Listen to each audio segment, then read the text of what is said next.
101.5, Moreton Bay's own radio station. It's the bigger, brighter brekkie show. It's a Wednesday morning, so it's normally not SportsFeva time, but today it is. Peter Swampy Marsh from Quest Newspapers joins me on the studio on this very special Wednesday morning. It's State of Origin Decider Wednesday. Yeah, plenty of maroon fever going around this morning, matey, except for those few sniffly noses. That's not a sports fever at all, but it's plenty cold out today, and we're plenty cold for those lucky enough to be heading along tonight. But a big day in rugby league in Queensland, and always good to be on for an Origin special. Oh, isn't it ever, Swamp? I hate deciders. I always have. I would like to be going for a clean sweep tonight, but it's not to be. But we'll talk plenty of Origin. We've got Warwick Nicholson from the NRL Tweet and Not the Footy Show, his podcast. He'll be on to talk some State of Origin. He's a New South Wales fan too, so we'll let him have his say. I'm going to be very interested to hear Waz's thoughts on the game tonight, because I've really noticed a tone in the last sort of week or so. New South Wales fans they've got their dander up ahead of tonight. They're very cocky, and I've read plenty of articles that this is the Blues time, and let's do it for Ricky, and they've almost seemed like that they've won it before it started. So it's going to come crashing down very hard if it doesn't come according to plan tonight. That's right. We've also got Shane Moon on. I've teed him up to make sure he's in with his NRL tips. Another New South Welshman. We're doing this very wrong. No, I think we're doing it right. We're getting them on, and then we knock them down. Setting them up to knock them down. That's it.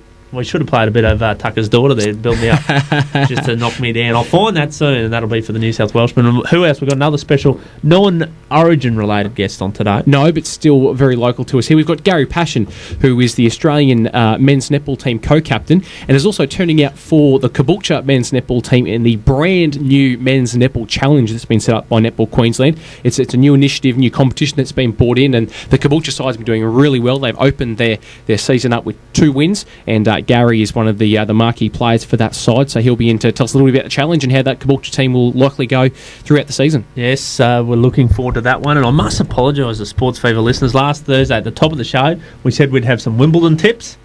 We forgot about them. We're that busy. We're talking all things sport, and now I don't want to sound like I'm on after the event, but I was going to tip the loyal listeners, Angelique Kerber from Germany, at about 50-1. And she's in the semis, Swamp. I feel sorry that I didn't get it out there in time for the listeners. And I believe she did, defeated Kim Clijsters to bring her... smashed her. Yeah, she did, to bring her, Wimbledon career to an end there. But it's been a bit of a tips' nightmare. People probably think we've steered away. We've got Sharapova out, Nadal out, plenty of upsets going around. Stosur out as well. We have probably all forgotten that first week for the Aussies in Wimbledon. But I tell you what, my special this year, I think, with the Nadal out, with just Federer there, still the joker to come, but I think Murray could be in for a big one this year. It's never his time to shine. Poor old Andy Murray. Never. No, I think he could be in for it this year. No. We'll see next Thursday, but I'll put it on the line. He can't win it. There you go. But let's hope we're celebrating the German woman, Kerber's victory. And it's not often I celebrate a... Well, he's not really an Englishman, is he? But they claim him. But Scottish, isn't he? He's Scottish, but I think this could be the year for Murray without having to get through Nadal on his side of the draw. Now, if he wins, are we going for haggis or what's the go? Oh, look, I might have to, but I prefer more of a German dish than some haggis. Righto. I might whip up my special haggis to bring in for you if he gets up. Well, we'll see how we go. Anyway, enough of the tennis and food talk. We'll play a song. Well, if you weren't already fired up, Swamp, that had to get you in the mood. But the anthem of rugby league, still to this day, isn't it? Absolutely. Great song. Tina Turner, simply the best. As we've been talking all morning, it is a huge Wednesday. It's State of Origin Decider Wednesday. It's all happening tonight at Suncorp Stadium. Kickoff will be about 8:10. To talk us through the finer details of the game, one of the best analysts of rugby league going around, Warwick Nicholson. He's the NRL Tweet on Twitter. He also has a great podcast called Not the Footy Show, and he's joining us on the line right now. Morning, Waz. Good morning, boys. How good is it? For the first time in 7 years, how many years it's been, I don't know, I forget. Queenslanders specials tonight, I'm declaring them. Oh, you're declaring, and you think, good things?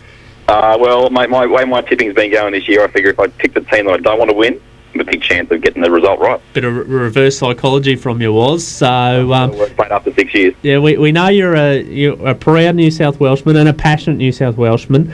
Now, Take us through the feeling. It's been a long time. There's been a lot of jokes around. I'm not one of those people. I don't like to joke until we get the job done. I'll be throwing out the jokes tonight if we win, but I don't like to go off before the event. But as a New South Welshman, take us through that feeling. I'm getting a sense New South Wales, can really taste it. They think they're a red hot chance tonight. Mate, as I've been alluding to already in my 3 sentences, it's been 6 years. They're bound to happen this time. The thing that we've been experiencing here in New South Wales, I think, is, the term passion's been thrown around, etc. Look, if you don't enjoy losing, then you love rugby league, because your team generally loses no matter who you support, unless, of course, you guys have the Broncos. But with the Blues, we've been watching as pick average teams year after year after year, implementing club systems to take on a team of champions, which is Queensland. Stewart kind of got it right to a degree last year, but he still picked some average players in key positions. This year he came into the series, he made some tough calls, made some gut calls, and I think New South Wales have looked good in these first 2 matches. We've discussed it before, boys, but the disappointment of 6 years has driven us to the point where New South Wales fans just believe, well, if not tonight, then when?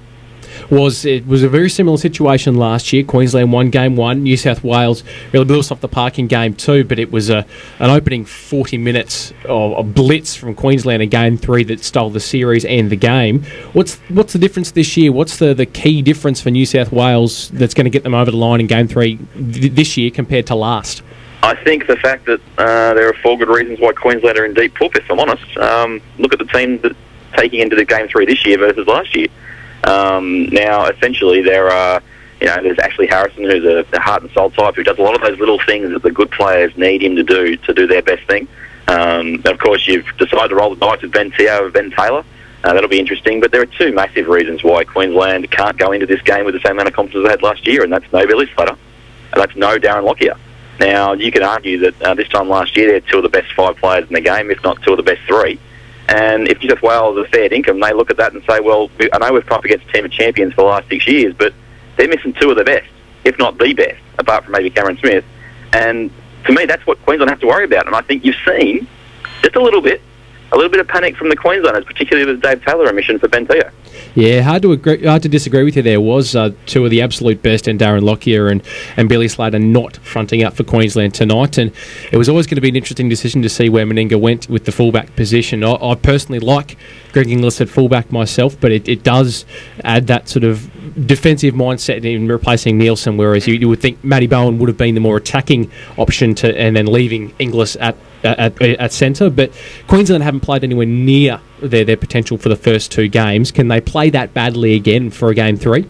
I think that's a little bit of rose-coloured glasses from the Queenslanders' side. I think New South Wales have played a style that has really rushed Queensland and made them look bad, I guess. And you look at the last couple of years, essentially whenever the game was there to be won, New South Wales never get up in the face of Queensland and stop them. And I think that's the thing that we'll see tonight is, if we see the repeat of last year's 20 minutes, then I think there's no doubt at all. I mean, if there isn't any doubt, this is the greatest group of Queenslanders we've ever seen. But if New South Wales come up and they do the same thing they've been doing, they limit Thurston, because Thurston hasn't been a factor in 2 games. That's the real big issue. If you're a Queenslander, it's not so much that your team hasn't played. Okay, you've defended really well, you've taken opportunities at different times, but Jonathan Thurston's been a non-factor in 2 games. If he's that again tonight, New South Wales will win the series. Now, okay, you've pretty much pushed into New South Wales and told us how they'll win it. How will they lose it, or how will Queensland win it, was? Todd Carney plays like he did in game 1 and forgets that he had to inject himself. Mitchell Pearce just has a really average game defensively. I'm Queensland, I'm running at Mitchell Pearce all the time, and there's a couple of selections for New South Wales that I don't think make a lot of sense. I know Glenn Stewart couldn't get up and play, but the Bo Scott selection, I think, is questionable at best. He's a penalty waiting to happen. Queensland, if they're wise, they'll run at him. He'll try and play the ball down, and you just get piggyback penalties up the field with him. And the other one, I think, which is a really surprising one, Aki Uate got punted because he couldn't deal with you guys defensively on the right side, and all signs are pointing to that Brett Morris has been brought in, but he won't play on the right side. He'll play on the left. And Jared Hayne has been forming a combination with Michael Jennings and shutting down Justin Hodges pretty much out of origin so far this series, is going to the right. So I don't understand why you would change up the formula that's been working well on our left to accommodate Brett Morris when he's not even really replacing Aki Uate. And I think Brett Morris will get targeted by the Queenslanders in the same way that Uate did. one of the big factors in Game 2 there that almost saw Queensland get it right there at the death was, I think, 5 line dropouts to none for New South Wales, and a fair bit of criticism of Todd Carney's kicking game as a fifth tackle option there was. Is that going to be a factor tonight at Suncorp? Well, New South Wales don't have a single line dropout forced in the whole series, so it hasn't worked for any of them, not just Todd Carney. Look, I think if you're New South Wales, when you come against a team like Queensland, they defend so well. There's an interesting point that the amount of tries from kicks this year has been really high. I think New South Wales have to use Rory Farah a bit more around the ruck when those last tackle plays, little dabs in the in goal. I think that Mitchell Pearce loves going to the air rather than the ground, and that's a big factor why you don't get line dropouts. I think Carney, his game will be taking the line on with the ball, not kicking the ball near the line. Yes, I don't think there's much between the teams. I think it'll come down to who makes the most of their opportunities, particularly tonight, and probably who doesn't get a man sent to the sin bin, because as we've seen in those first 2 games, New South Wales lost Jennings to the bin. Game 2, we lost Cronk, and the results have gone that way. So you can't afford to play with 12 men in Origin. So it'll be interesting to see how that all pans out as well. In summary, give us your prediction, your man of the match, and first try scorer.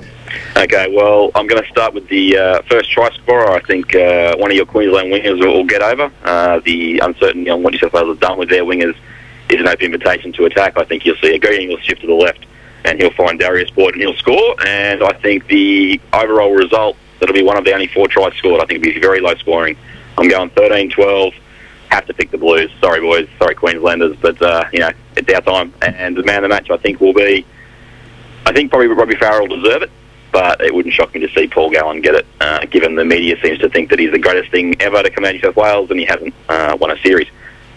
Yeah, well, we'll see how we go. It's on record now, Best of luck to you, mate. Now, for your State of Origin summary, where can people listen to that? Yeah, well, we've got another footy show on Thursday night with your good self, Matthew. I'm sure you'll be happy to talk to me once the Blues get across the line for the first time in 6 years. And a quick thing, I think, and I was pointing out before, just quickly before I go, the fact that there are so many players in the Queensland team that all have experienced is victories.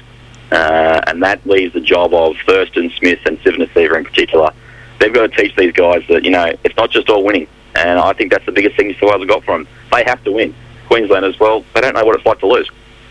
No, I don't. Yeah, we'll see how we go, We'll see how we go. Best of luck to you, mate, and we'll talk again tomorrow night. No worries, boys. Take it easy. Cheers, Woz.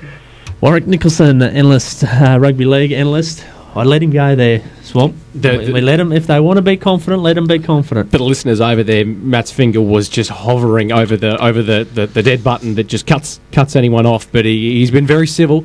But I told you as we introed the show that I've heard plenty of New South Welshmen with their dander up. They're a bit cocky, aren't they? Oh, they are absolutely loving it this series, and things are no different positionally wise than they were last year. We're in the exact same position in 2011 with the series, and granted, and Woz makes a very good point that there are 2 exceptional players, 2 of the greatest ever to play rugby league out of that Queensland side, but.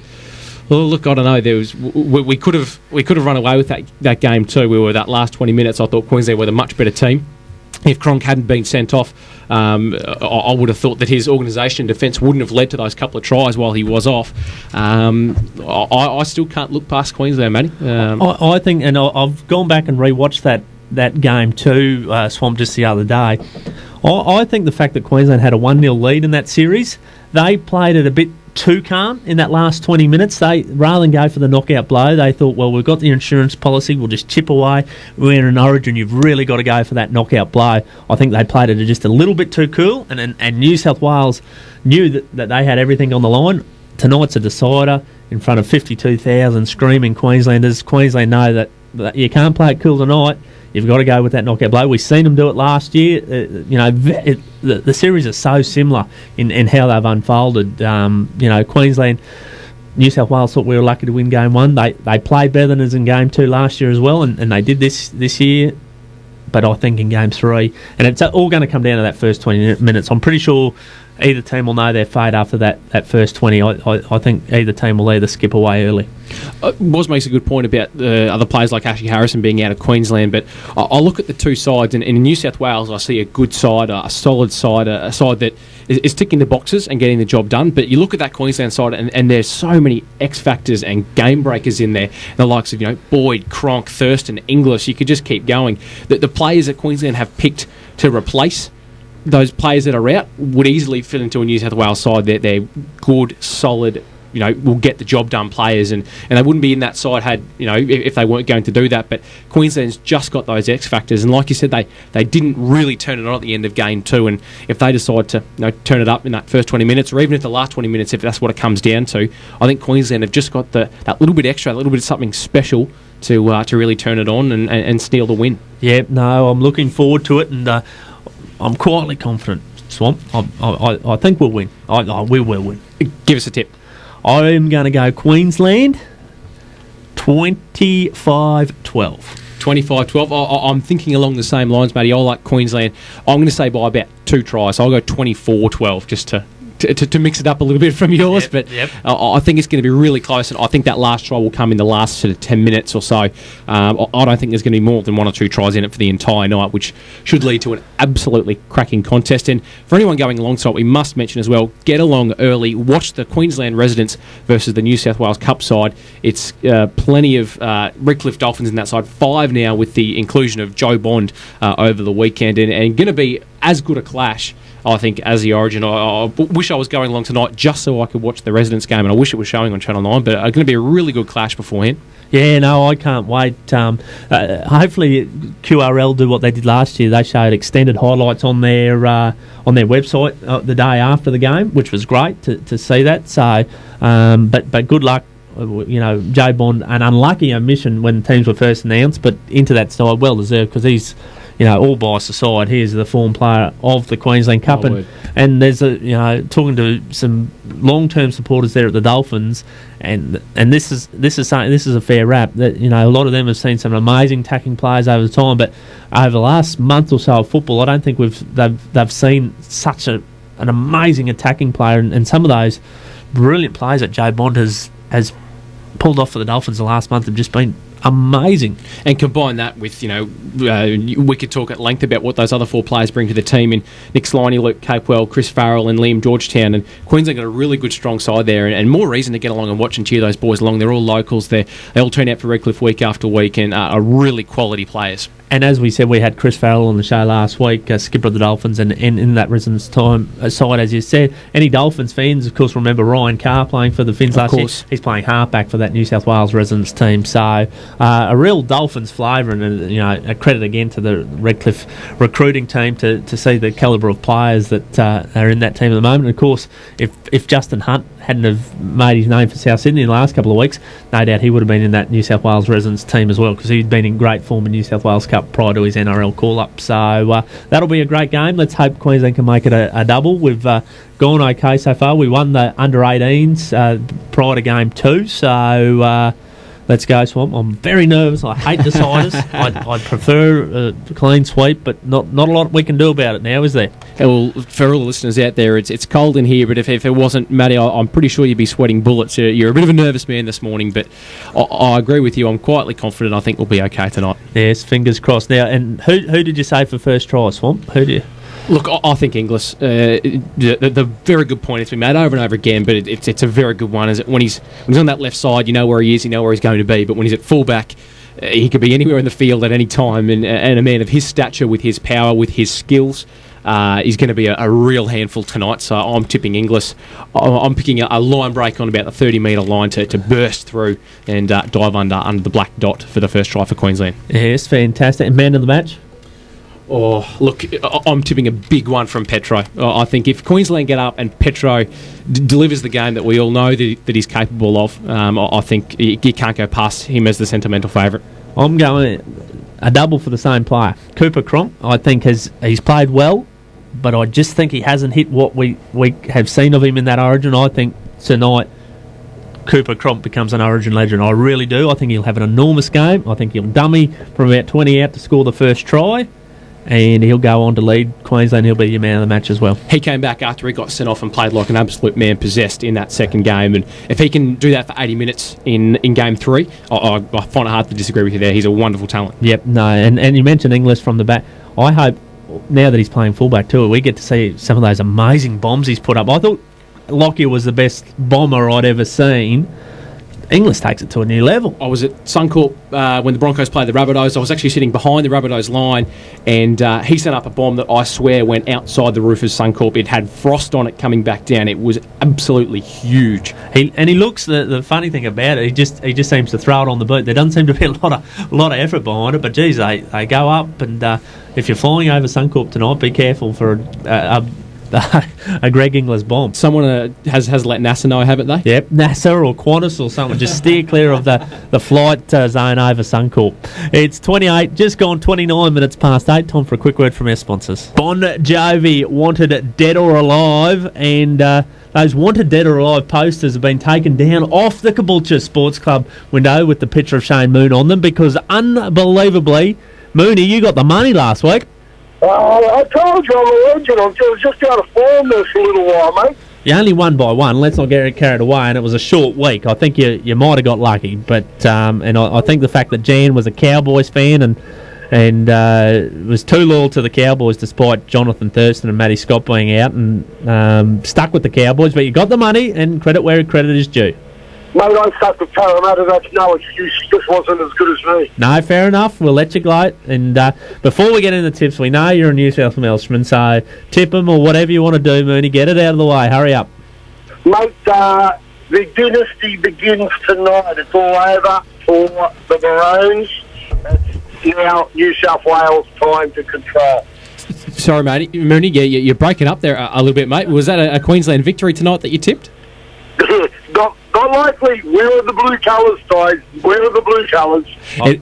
In all serious, Mooney, what's your tip for tonight? How do you see the game playing out? Mate, I think it's going to be really, really tough, honestly. I would be very surprised with all the emotion of the Civitas Seva's final game. The fact that they just put one of my greatest heroes and I think one of the greatest footballers Australia's had is Artie Beetson out there in bronze. I think there's going to be a lot of emotions in the Queensland side, and I just think Queensland's do or die time in, time out. I think that will get them across the line, honestly. But, mate, I'm going to live in hope. Oh, well, you're a better man than I thought you were, Mooney. I'm a fan of you again. That's good. You've tipped Queensland. So we'll let you know that's you can go for New South Wales, but as long as you think Queensland will win, I'm happy enough for that. So anyway, we better get on to your tips. You're in form. I don't think you've ever won 2 in a row, though. So this is your big chance for glory. Mate, North Parramatta. Yeah, no, true. You're running true to your Eels form. It must be a Parramatta thing, I guess. Mate, you call them, I'll tell you who's going to win, eh? Righto, sounds good. First game Friday night will be the Tigers taking on the Bulldogs. Mate, the Doggies, how could you go off the Doggies? They're just in huge form at the moment. They don't lose anybody to State of Origin and back up state. Yep, so we go the Doggies. Now, Saturday, the 5:30 game is the Melbourne Storm taking on the Canberra Raiders. Down at Amy Park, mate, Melbourne's a different side down there in that cold, bleak weather of Melbourne. I'm going to stick with Melbourne. Even though Canberra, I don't know how they did it. They got up last week. It was an absolute disgrace because I didn't back them. But how did they beat St George? They got a bit of a hoodoo on them down there, don't they? Absolutely. No, and now the next game, the Titans and the Warriors.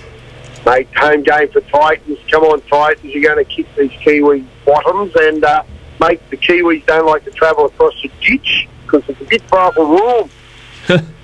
Some of Mooney's best work there. Now, the Rabbits take on the Knights.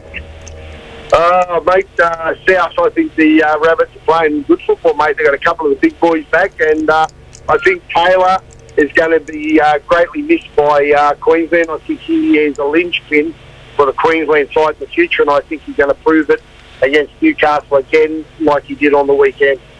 Yeah, okay, we go that. Put them down there. Now the Eagles taking on the Eels. Will you stick? Quite honestly, you're kidding, aren't you? Brookvale Oval, Manly all the way. Go you, good thing. Oh, jeez, I'd hate to be in the trenches with you. Unbelievable. Righto, the Sharks take on the Roosters.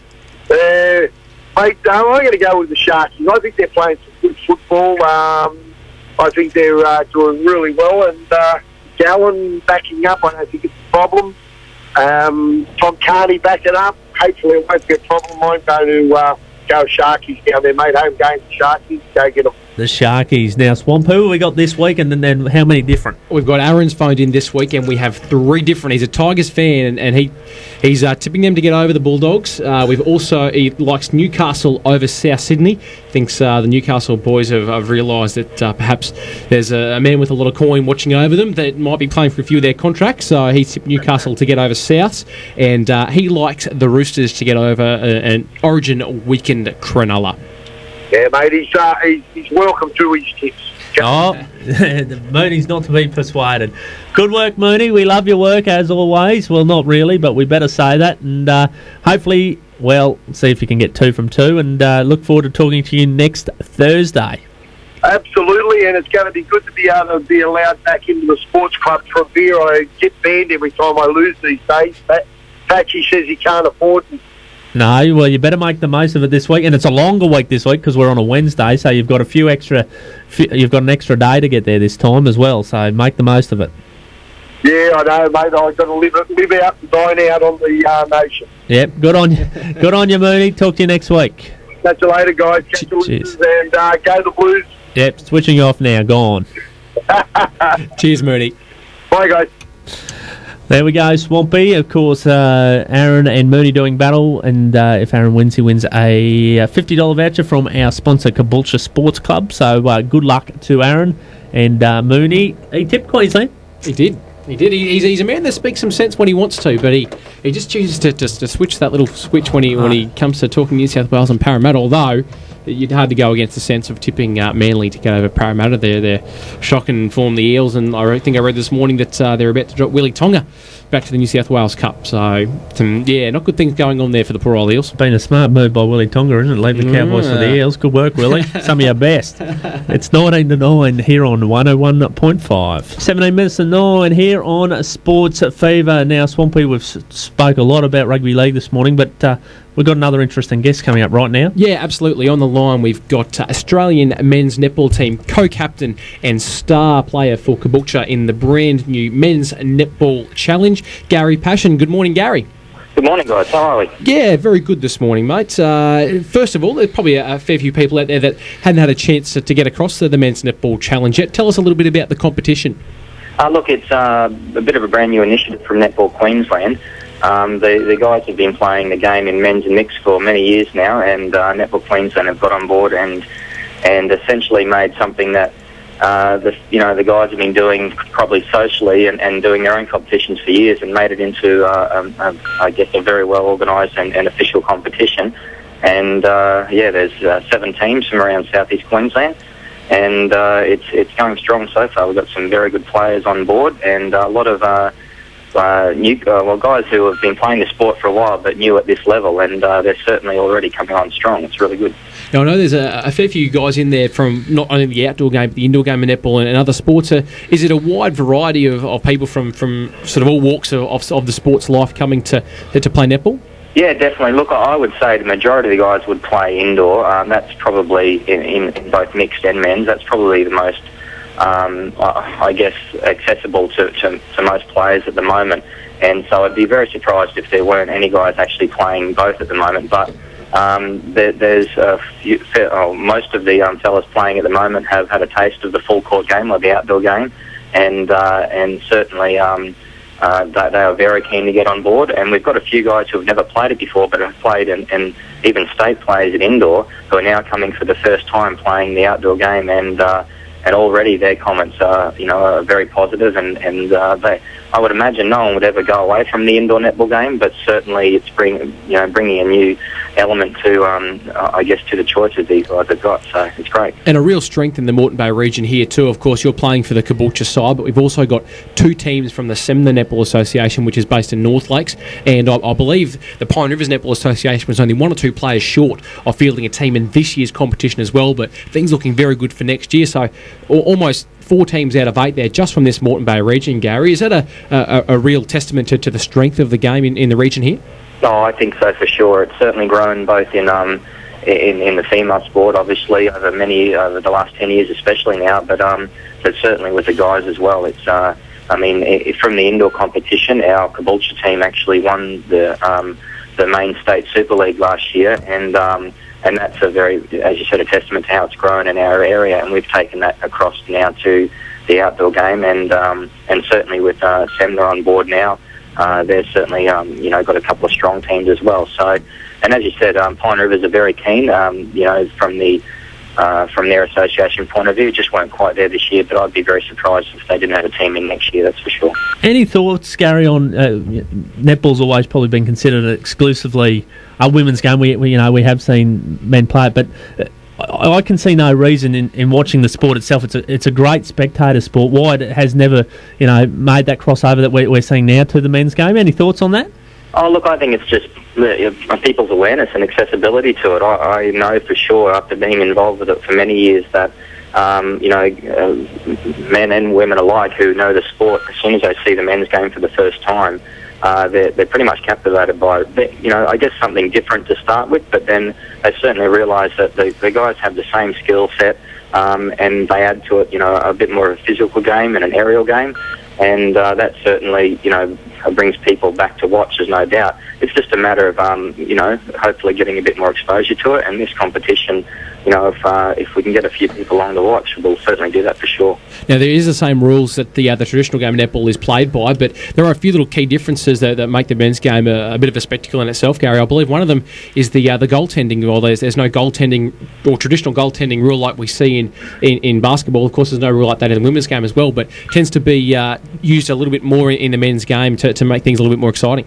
Oh, yeah, for sure. It's something that was started fairly early on in the men's game when they realised there was no goaltending rules and the rules weren't going to be changed. As long as the guys don't touch the actual net or the ring, whether it's defending and tipping the goal or even dunking the ball, as long as there's a few guys who can throw the ball straight through from above the ring, and it's pretty spectacular. But the tipping rule, away from, or I guess defending the ball away from the ring after it's been shot, yeah, that's certainly done by a few guys, and that's been brought to light in the women's game recently with the chairlift, they call it, with a couple of New Zealand teams actually lifting each other above the ring, and there was a lot of I guess a lot said about that, but the guys sitting watching that going, well, we've got many guys who can do that without being lifted, and people thought it would destroy the men's game, given that they thought no one would be able to score goals, but in fact it just brought another element to it. The goal shooters are able to I guess position themselves and be wary of that, and it's made them think of it too. And so I think I'm all for it. I think it's great, and as I said, people very much like watching that part of the game, I guess. Now we're into or about to hit round 3 next week, I believe, of the competition, and Caboolture has done very well the first 2 rounds. The only team to score over 50 points in the first 2 rounds, sitting a shared lead on top of the ladder at the moment. But things look quite good for the Caboolture side already this year. Yeah, definitely. Look, there's at least half of our team who we played together before and we know each other well. But with the structure of the competition, they're very much trying to keep the teams fairly even, and I guess making sure teams have a fair share of rookie players, if you like. They're players who certainly know the game but have never played at that level before. And we've got quite a few young guys in there, and we're pretty stoked with them so far. They've come on board really well, and they're listening, and they're fitting with the team environment really well. So it's led to a couple of good victories for us. We certainly had a tough game against Brisbane. We had a couple of key shooters out that night, and these young boys have stepped up and we were down for pretty much 3/4 of the game and came back in the end to win. So we're hoping we can keep that form going, but we know it's also a very even comp and it could get difficult down the track as well. Gary, it's a wonderful initiative and fantastic to see the men's game get a really professional, organised competition, and great to see Caboolture at the top of that table at the moment. Thanks so much for your time this morning. Best of luck for the rest of the year, and we might have to catch up later in the year to as we get to the pointy end of the competition to see how things are going for the Caboolture team. Thanks for your time this morning, Gary. No problems. Look forward to talking later. Cheers. Thanks, sir. Swamp, like we said, a very interesting guest, and that men's game is very exciting to watch.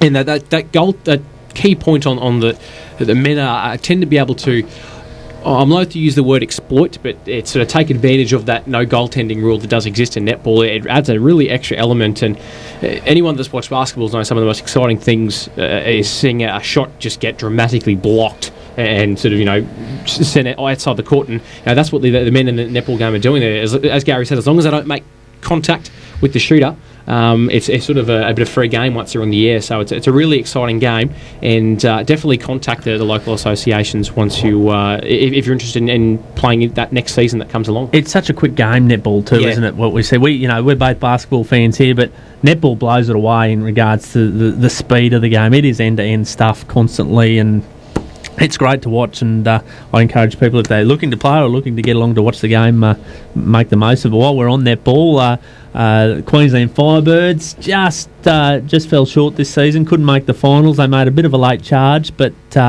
disappointing, but well done. We uncovered it at the start of the season, Jacinta Messer, who really made a name for herself in that Firebirds team. At the start of the year, Jacinta was the first to thought she'd be lucky to maybe play a game. Towards the end of the season, she was a starter and holding out Australian squad member Amy Steele. So Jacinta Messer, bigger and brighter things for her next year, no doubt. Yeah, a bit of a curse in the ANZ Championship. I don't think any team that has won the title has gone on to make the finals next year, and the Firebirds' effort is the equal best effort for a team that has won the title the previous year. So it's a very interesting competition there to see that teams are struggling to go back to back. Yeah, and there's no real reason for it, Swamp, because most of the teams have kept the same squad, and we just put down to the curse, similar to how St George can't beat Canberra. Well, that's it. I think that the St George's bus broke down on the way there. Yeah. Spooky things. Spooky things. Quick song, we'll be back to talk more sport. It's a couple of minutes to 9. We're nearly done and dusted for another show, Swamp. Been a big Origin special.